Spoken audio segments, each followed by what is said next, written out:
the biggest thing for me in encouraging vocations in young men is really just being a witness, a model of, in a sense, like who I truly am, being real, not being phony.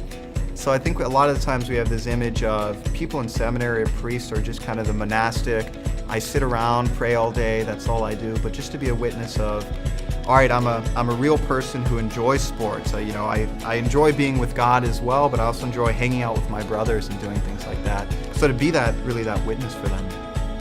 I think for young men seeking the priesthood, the biggest thing is that the local priest, the pastor, the vicar, identifies and sees the potential of a vocation in a young man, sees the young man that might be thinking about the vocation, and then simply asks the question, have you considered the priesthood?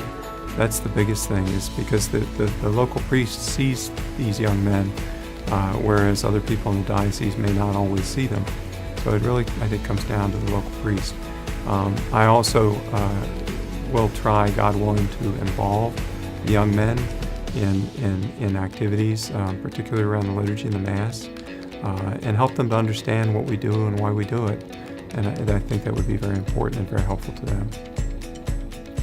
The way that I would encourage vocations, if a man came to talk to me about the priesthood, would be just to hear where he's at, and to obviously to let him know that none of us are perfect. We're all still humans, striving. We still need to go to confession. We're still normal men that the Lord has invited on this journey.